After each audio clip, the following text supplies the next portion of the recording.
स्वागत है आप सभी का एक बार फिर से मनी गेम क्लासेस में। और आज का वीडियो थोड़ा सा स्पेशल वीडियो है क्योंकि पहली बार मनी गेम पे ऐसा हो रहा है कि मैं किसी चैप्टर का इंट्रोडक्शन वीडियो लेकर के आया हूँ।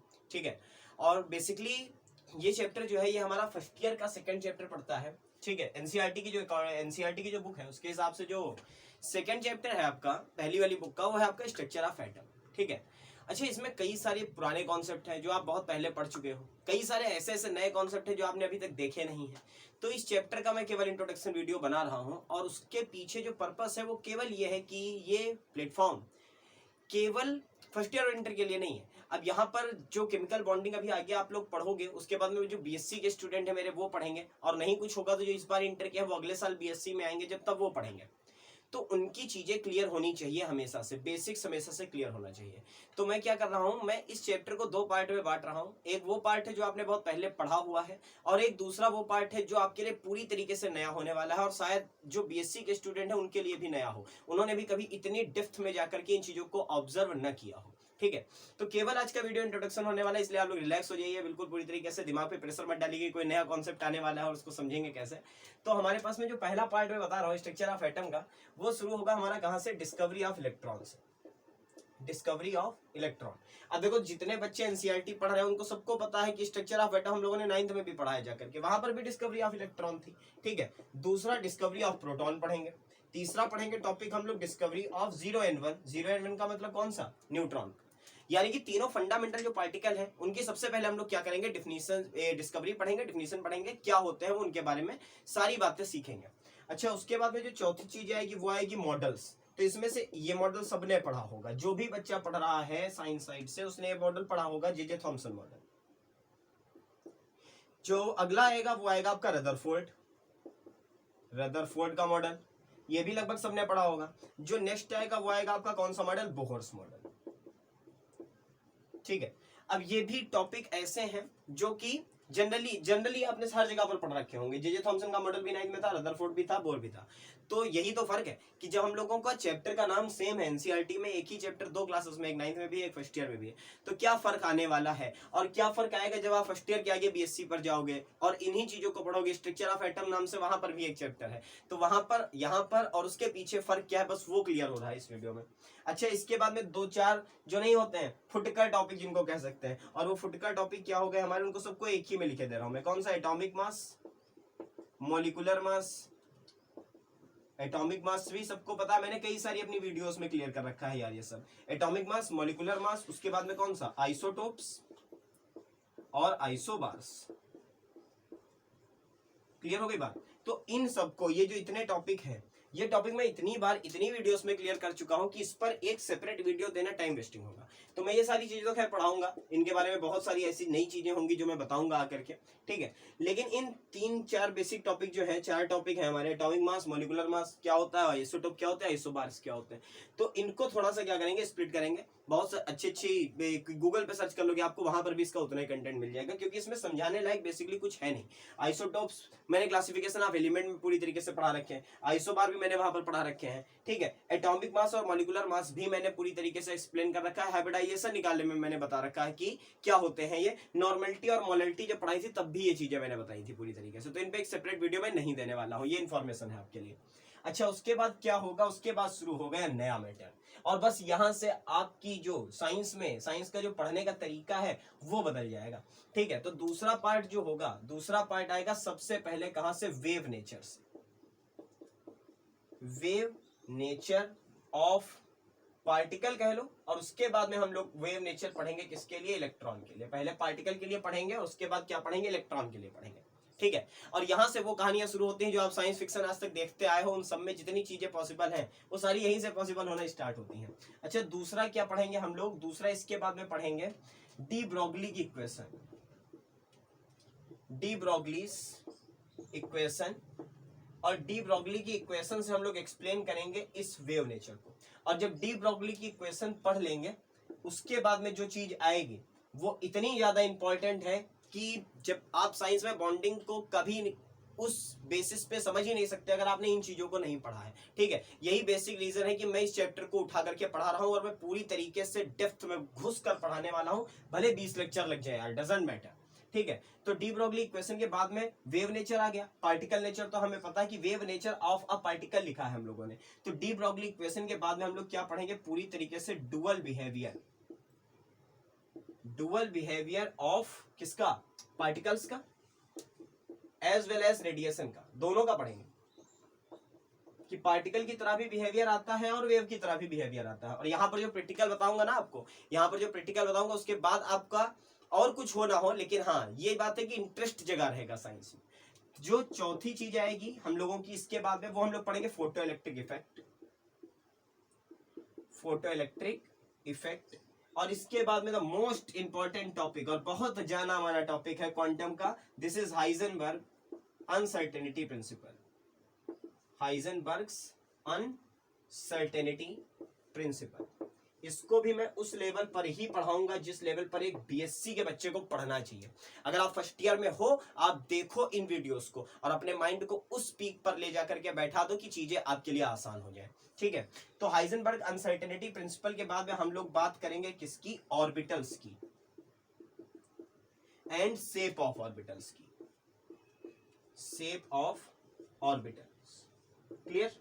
और इसके बाद में जो लास्ट चीज आएगी हम लोगों की, वो आ जाएगी क्या, क्वांटम नंबर। और बस यहीं पर हम लोगों का चैप्टर जो होगा वो क्या हो जाएगा, खत्म हो जाएगा। इसमें बहुत सारे ऐसे टॉपिक होंगे जो बीएससी के लिए नहीं होंगे, ठीक है। केवल वो फर्स्ट ईयर की एनसीईआरटी बुक का कंटेंट लिखा हुआ है मैंने, ये जो भी लिखा है बोर्ड पर वो एनसीईआरटी बुक का कंटेंट है, ठीक है। तो इसमें बहुत सारी ऐसी चीजें होंगी जो बीएससी के लिए नहीं होंगी, लेकिन इस चैप्टर को खत्म करने के बाद मैं इसी चैप्टर में आगे की सीरीज जो ऐड करूंगा वो बीएससी के लिए होगी, पहली बात। और दूसरी बात, अगर आपने भाई ये नहीं पढ़ा है, अगर आपने ये चीजों को नहीं पढ़ रखा है, कई सारे टॉपिक, मैं ये नहीं कह रहा हूं कि इसमें के जो यहाँ पर लिखे हुए हैं बीएससी के कई सारे टॉपिक्स यहाँ नहीं होंगे, मैंने ये कहा है, लेकिन इनमें से ऐसा कोई टॉपिक नहीं है जो बीएससी में नहीं होगा, ठीक है।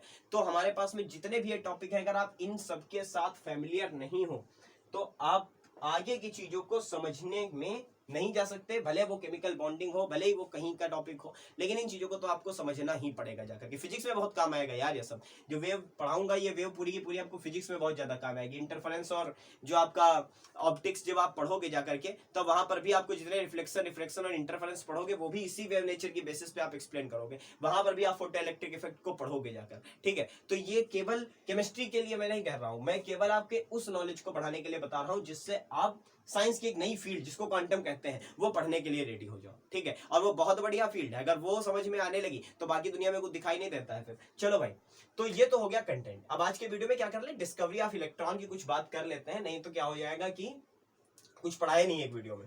चलो भाई, तो इसका एक बार स्क्रीनशॉट ले लो, ये सब आपको पढ़ना है। और डिस्कवरी ऑफ इलेक्ट्रॉन की अगर बात करें तो किसने की थी, जिन्होंने ये मॉडल दिया था, जे थॉमसन जी ने, बस इन्होंने की थी। तो बाकी की चीजों को मैं हटा रहा हूं और डिस्कवरी ऑफ इलेक्ट्रॉन को पढ़ा रहने दे रहा हूं। तो भाई देखो, डिस्कवरी ऑफ इलेक्ट्रॉन हुई कैसे थी और क्या नीड पड़ी इसकी कि हम लोगों ने इसको डिस्कवर किया। तो इसके लिए जो सबसे मेन जिम्मेदार आदमी थे वो थे कौन, वो थे हमारे डाल्टन सर। उन्होंने क्या कहा था, उन्होंने बताया था कि जो एटम होता है हमारा, जिस एटम से हमारा मैटर मिलकर के बना होता है, ठीक बच्चों वाली बात, वो एटम क्या होता है, इंडिविजुअल होता है।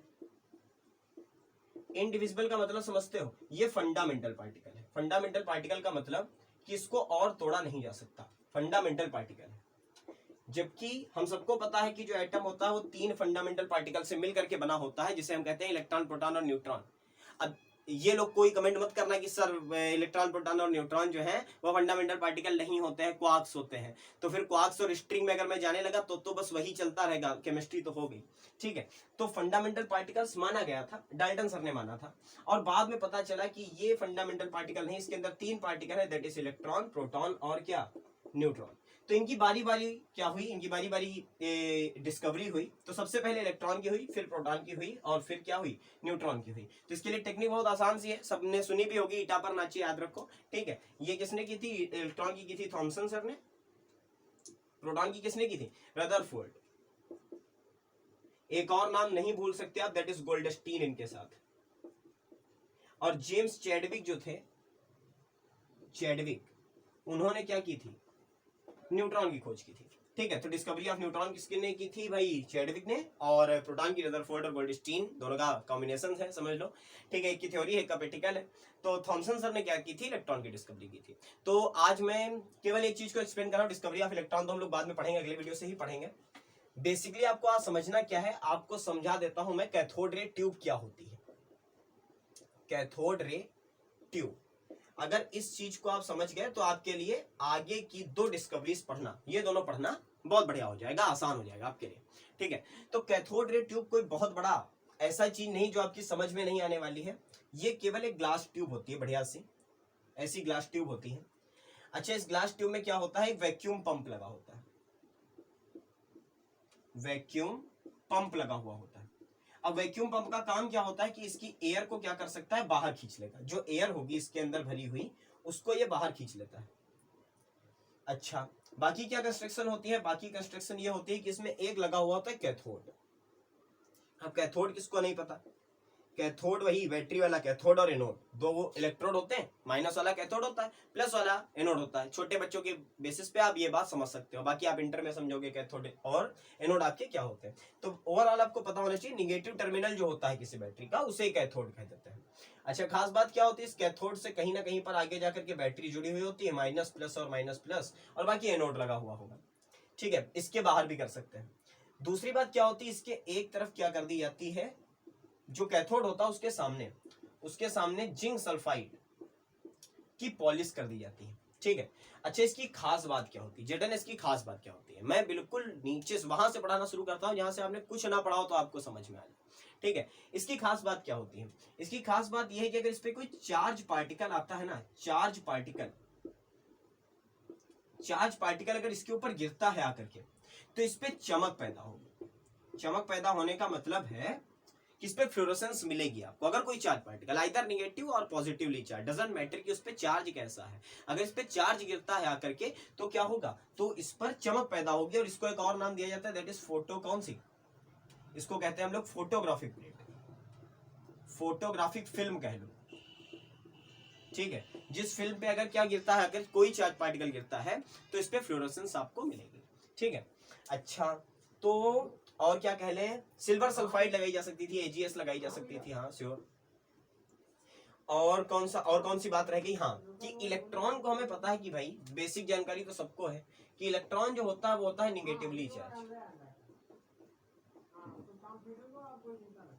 निगेटिवली चार्ज, और प्रोटॉन क्या होता है? Positively charge. तो कहने का मतलब ये है कि अगर इस जिंक सल्फाइड ZnS की जो फिल्म लगी हुई है लास्ट में, पॉलिश कह सकते हो, ठीक है, पॉलिश, सिल्वर पॉलिश कह देते हैं नॉर्मल वे में। तो क्या कहते हैं? अगर इसके ऊपर हमारा इलेक्ट्रॉन या प्रोटॉन में से कोई भी एक आकर के टकराएगा तो हमें पता चल जाएगा कि इस पर इलेक्ट्रॉन या प्रोटॉन ने हिट किया है आकर के, क्योंकि हमें क्या मिलेगी? जिस प्लेस पे वो हिट करेगा उस प्लेस पे हमें क्या मिलेगी? उस प्लेस पे हमें चमक मिलेगी। ठीक है, तो ये कैथोड रे ट्यूब का क्या होता था? स्ट्रक्चर होता था। अब इसके अंदर क्या किया गया? इसके अंदर कई सारे और प्रैक्टिकल हुए हैं, कुछ और लगाया गया है इस कैथोड रे के अंदर। वो सारी बातें हम लोग क्या करेंगे? वो सारी बातें नेक्स्ट वीडियो में स्टार्ट करेंगे कि इलेक्ट्रॉन की डिस्कवरी जे थॉमसन सर ने कैसे की थी। एक बात और ध्यान रखना कि जब हम लोग एयर को बाहर निकालते हैं तो इसके अंदर का जो प्रेशर होगा वो क्या होगा? हमेशा डिक्रीज होगा। ठीक है, बाहर से डिक्रीज हो जाएगा अगर हम एयर को क्या कर लेते हैं? बाहर निकाल देते हैं। अच्छा, बाहर का प्रेशर कितना माना जाता है? 1 atm एटमॉस्फेरिक प्रेशर माना जाता है। 1 atm प्रेशर होता है, और 1 atm को अगर बाहर में करना चाहो तो कितनी होती है वैल्यू? 1,01,325 101325 ठीक है, इतने पास्कल होती है एटमॉस्फेरिक प्रेशर की वैल्यू। तो अगर हम इसके अंदर की एयर को बाहर निकालेंगे तो इसका जो प्रेशर होगा वो, इसके अंदर का जो प्रेशर होगा वो डिक्रीज होगा। ठीक है, क्लियर हो गई बात? तो यहां से हम लोग आगे की चीजों को क्या करेंगे? कंटिन्यू करेंगे। फिलहाल इस वीडियो को यहीं पर रोक रहा हूं। ठीक है, अगली वीडियो जब आएगी हमारी तो वो डिस्कवरी ऑफ इलेक्ट्रॉन पर होगी, और उसमें मैं ये ट्यूब डायरेक्टली क्या कर दूंगा? ड्रॉ कर दूंगा, और डायरेक्टली ड्रॉ करके हम लोग क्या करेंगे? डिस्कवरी ऑफ इलेक्ट्रॉन को स्टार्ट करेंगे। ठीक है, तब तक के लिए वीडियो बहुत ज्यादा जरूरी था आपके लिए बनाना, जिससे आपके दिमाग में एक सेपरेशन बन सके अपने टॉपिक्स के बीच में। क्योंकि अगर सारे टॉपिक्स एक साथ मिक्स होने लगते हैं तो समझ में नहीं आता कि किस टॉपिक का काम कहाँ है। और बहुत बड़ा क्वेश्चन होता है बच्चों का कि इतनी साइंस पढ़ रहे हैं, वो हमारे जिंदगी में काम कहाँ आने वाली है। है, ठीक है। तो ये सेपरेशन आपको बताएगा कि वो कहाँ काम आने वाली है। पढ़ते रहो, अभी तो शुरुआत की है, फर्स्ट ईयर में आया तो शुरुआत की है यार, अभी पढ़ते रहो, उसके बाद में पता चलेगा कहाँ तक काम आती है ये, ठीक है। तो चैनल को भाई सब्सक्राइब कर लो, वीडियो को लाइक जरूर करो। ये फर्स्ट पार्ट है, इसलिए बहुत स्लो स्पीड में मैंने इसको क्या किया है, शुरू किया है। बहुत जल्द मिलता हूँ आपसे अगले वीडियो में, किसके साथ, डिस्कवरी ऑफ इलेक्ट्रॉन के साथ। तब तक के लिए थैंक यू वेरी मच।